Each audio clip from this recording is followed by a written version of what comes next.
Good day, students, and welcome to Unit 4, where we'll be covering teaching, reading, and viewing. I hope that you enjoyed Unit 1 to 3, and you'll find this very fruitful. Right, so we're going to be looking at teaching, reading, and viewing. So we first tackle what CAP says, then we'll look at what is the definition of reading, reading as an active process, different reading materials, the framework of reading that we follow when we teach, something called skimming and scanning. Then we will look at key features of a text, and then we will look at stories, drama, and poetry and how we can use that in the classroom. And then I will end off with some questions that you can engage with on the forum on the My Module site. All right, so what CAP says, it says that learners need to develop proficiency in reading and viewing in a wide variety of literary and non-literary texts. So this also includes visual literacies, which are pictures, graphs, and so forth that you can use for children to comprehend. Okay, so to read and view. Okay, learners need to grasp the concept of genre, types of categories, and register, which reflects the purpose, the audience, and in the context of the text. So these are different aspects that we need to consider when teaching, reading, and viewing, so that we give learners the opportunity to be exposed to more than one kind of text.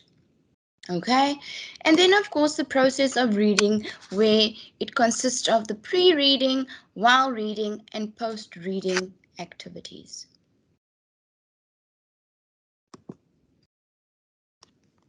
All right, CAPS also continues to say that in the intermediate phase, as I said earlier, we need to, expose learners to different kinds of reading texts. So here I've put some folklore, some short stories, drama, poetry, and visual texts like advertisements, cartoons, comic strips, and graphs. Okay, so learners need to be aware of the key features of a text, the title, heading, illustrations, headlines, and subheadings. So this is why we need to, promote a different kind of text, environment in the classroom, because if you're just giving written texts, children will not have a good understanding of other kinds of texts like advertisements, cartoons, graphs, and so forth, because, they will be exposed to these kinds of texts in other subjects. So it's important that, that in the English classroom, they are exposed to a lot more than just written texts. Okay, so it's also important to break down the title, the heading, illustrations, headlines, and subheadings as well, so they are familiar with that when they come across it during their reading.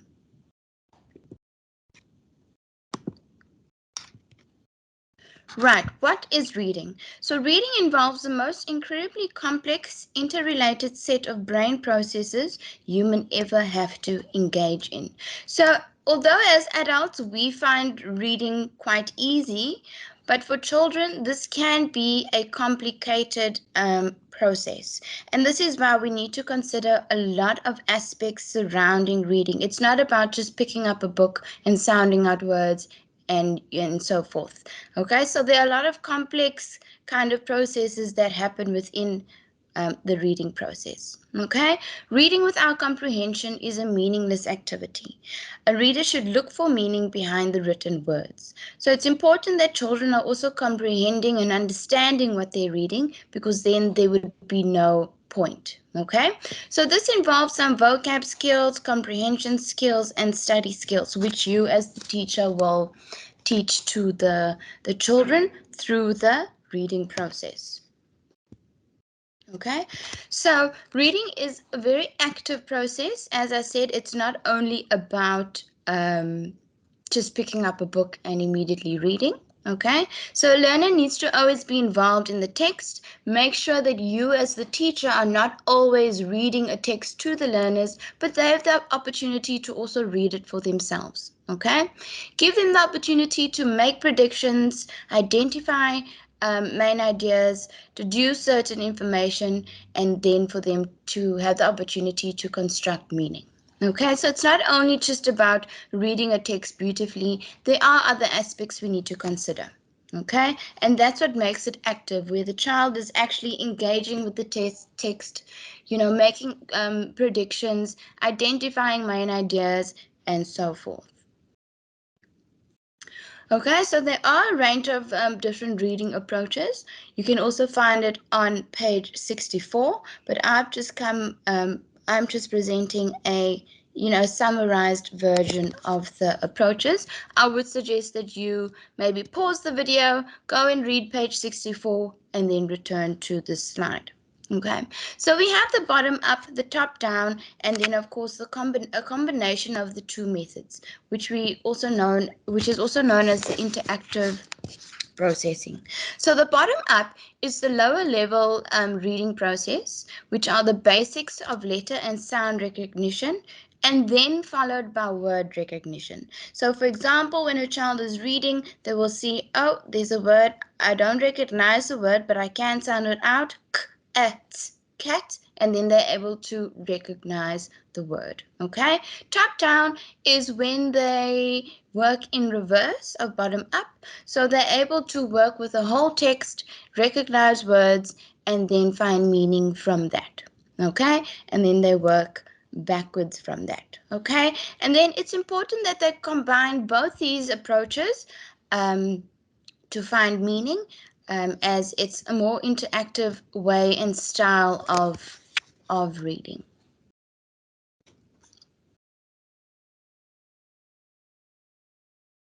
Right, so how to teach reading. So this is very important to take into consideration. There are different steps.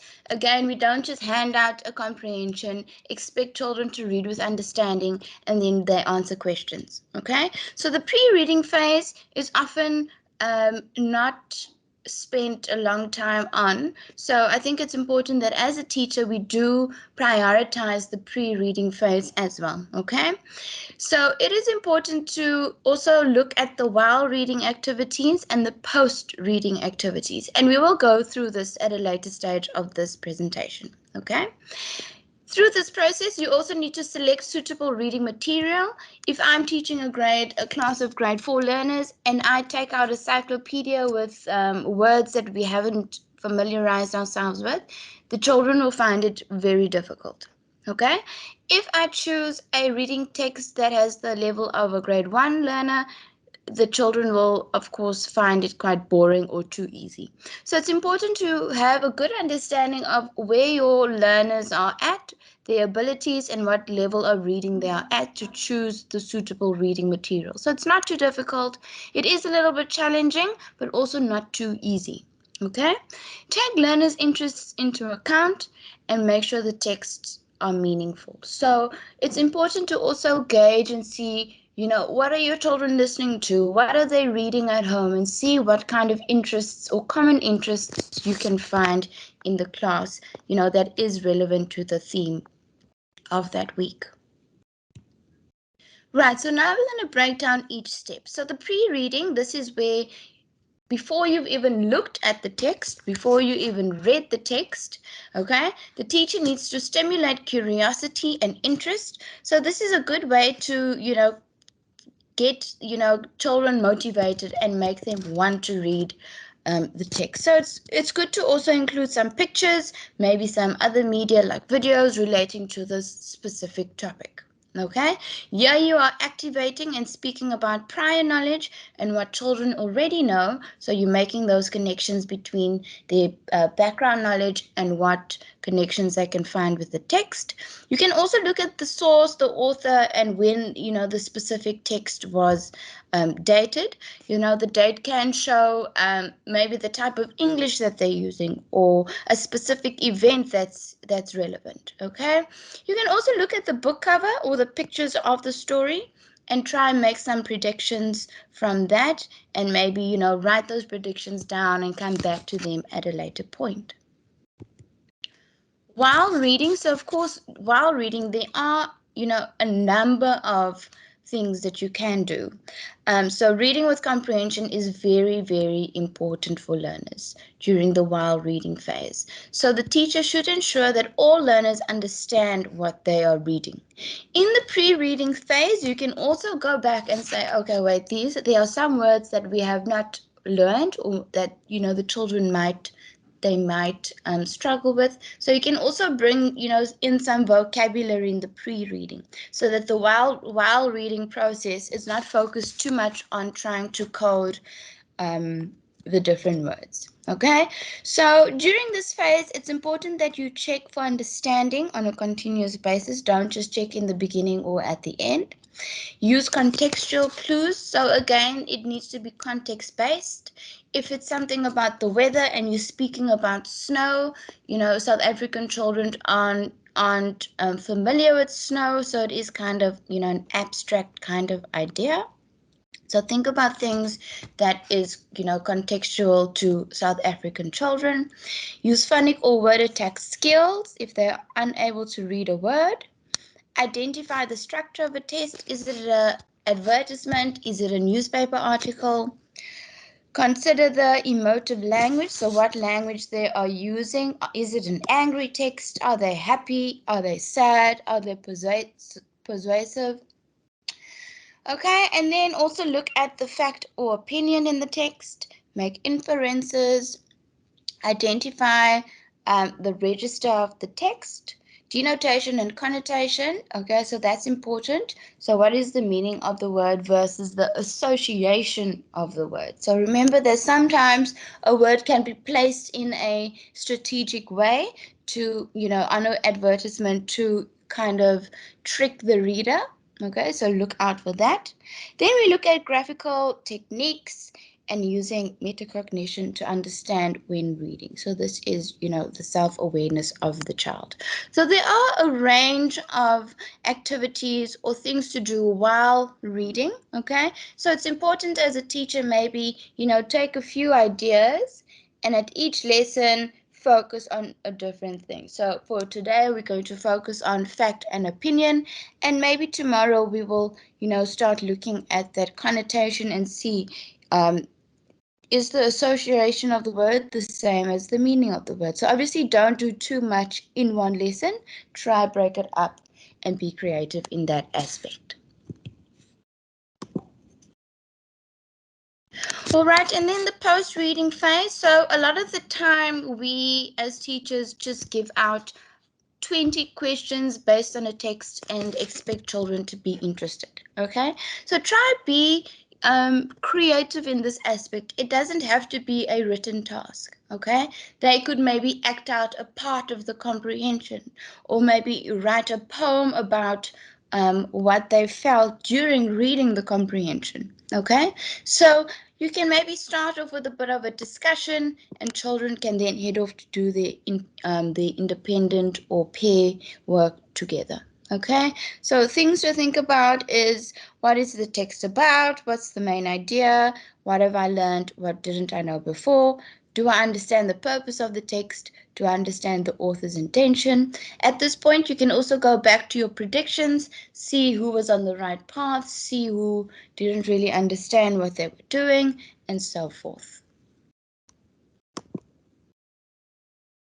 Right, so skimming and scanning. So I'll start off with skimming. So skimming is usually looking for main ideas. So read faster when you skim a text. So it's almost like speed reading or rapid reading. Okay, this technique during which we do not read every word, eyes kind of glide across a text, only stopping to read certain key features of a text. Okay, here you are able to gain a preview or overview of a text that you haven't read yet. Okay, and in comparison to that, we have scanning. So scanning is a faster kind of reading, but you are looking or scanning for something specific. So if, for example, with skimming, you kind of skim through to get a overall idea of what the text is about, whereas scanning, you are looking for specific information and you stop there once you have found the information you are looking for. So for example, if I was scanning for the heading of chapter 3, I would then stop at chapter 3 and say, okay, I know the heading for chapter 3. Whereas if I was skimming through a book, I would quickly page through each page to kind of get a full idea of what the book is about.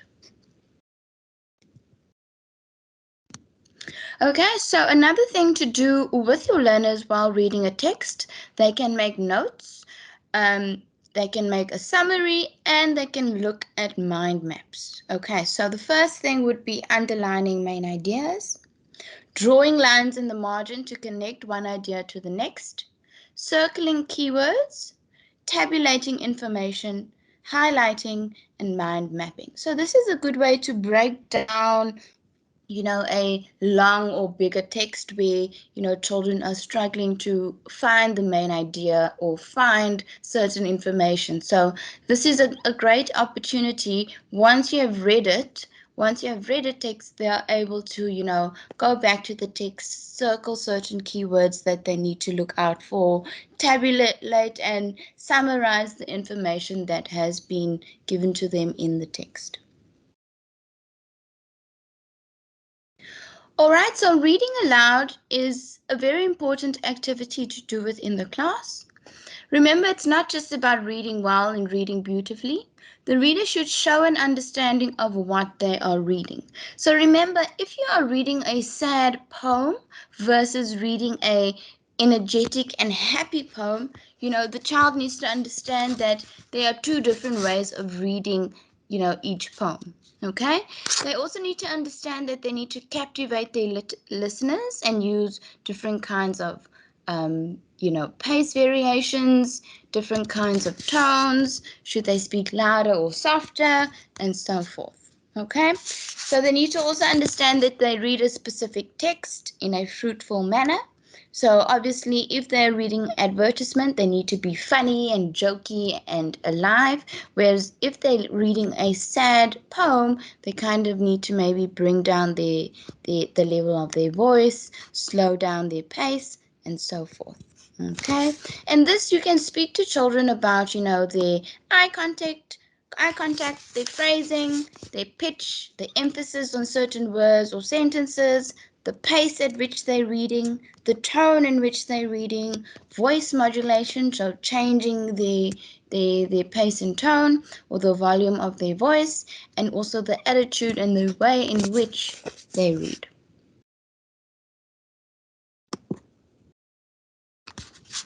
Okay, so literary works is important to include as well.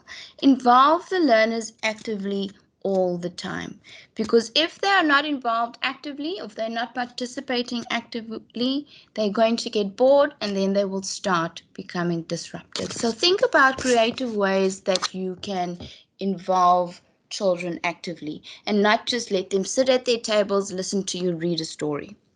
Okay, expose learners to a variety of text. Okay, so I spoke about that earlier, where you need to think about how you're going to introduce all the different kinds of texts throughout the year. Okay, then also think about the balance between text. It's important that it's not only text-based, but there are also other texts that they are exposed to. For example, giving them visuals to comprehend and break down and come up with mind maps and so forth. Okay, create a love of reading in the learners. That's very important. Because once children start to, love reading, they then are able to read independently more without really having to tell them. Okay, and then also use open questions and not questions where you will need to find the specific answer. So an open question allows each child to give their own opinion. They can engage and share their own thoughts within a discussion based on a text. So it's not specifically what is George's name, what is George's father's name. You can rather ask, how do you think it would be meeting George's father? And they can obviously give their own opinion on that. All right, so what's also important to think about is the key features of a text. Okay, so we'll be looking at the plot, characters, the background or setting, and the theme and messages. Okay, so the plot may be determined by letting learners set up a timeline. So this is the plot are the certain events that occur within a story. Okay, so once you read a story, you can give them a piece of paper, they can jot down a timeline of the different events that occurred in a story, and that's always quite fun. They can do it with a friend or a classmate in the class. Okay, so characters and characterization within a story, they can sort or gather information on a character on a mind map. Characters is always nice because at the end of a story, you know, each child can come dressed up as a character from their favorite story or a specific story that you focused on. So it's not only about specific written tasks or sorting and doing it in the classroom. They're also able to dress up and, you know, bring what they have from home and do some kind of activity. Okay, background or setting. So this is looking at the atmosphere of the story. Here you can use some adjectives to describe the atmosphere and where the story is set. Theme and messages. So these are usually a repeated pattern within a story, and then so the theme would kind of repeat throughout the story, and then the message at the end will be something that will be eye-catching for the children. Okay, poetry. So poetry is a very fun, genre of text that should be used within the classroom. Okay, so it's always important that we need to remember that poetry is written to be enjoyed. Sometimes there are children who find poetry quite hard and then they start disliking it. So, it's important to incorporate poems that would be fun, short, quick, and easy to understand, and also they'll be able to enjoy it. Okay, so they should be able to have the opportunity to enjoy the poetry. Okay, the focus of your lesson should be on the functional elements and structure of the poem. So, for example, you can read a poem to learners before they actually see the actual poem on paper. Present and perform poetry. Cut up the poem and ask learners to arrange the stanzas in the order that they think is correct. And then also allow learners to write their own poetry. What is a nice thing is also to give children little journals, and they can, write their own set either of poems or of stories throughout the year. And at the end of the year, they have a whole book full of their own written work, which is quite nice to display to the school or to the parents. Okay, and then just some conclusion questions to think about. So I want you to think about how you would explain the reading process using the pre-reading, while reading, and post-reading. Okay, provide some activities on that. So remember, this will be up on the forum, but you can start thinking about how you would answer each of the questions. Right, number 2, what should you keep in mind when teaching reading?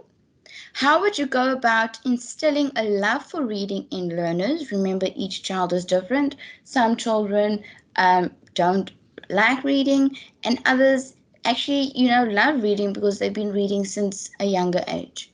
How would you ensure that learners read with understanding? How would you integrate the teaching of reading with the other teaching of the other skills? So, writing, speaking, and listening. Then, how would you integrate the teaching of reading with language structures and conventions? How would you teach the plot of a story to intermediate phase learners? How would you teach the theme of a story to the intermediate phase learners? And how would you teach learners to understand the characterization in a story? And then lastly, how would you teach poetry? So just give about a paragraph answer for each question. It shouldn't take you long. You can also maybe recap and go reread Unit 4 so you have it fresh in your head. You're also welcome to listen to this video once more. All right, students, thank you for joining, and I hope to hear back from you soon.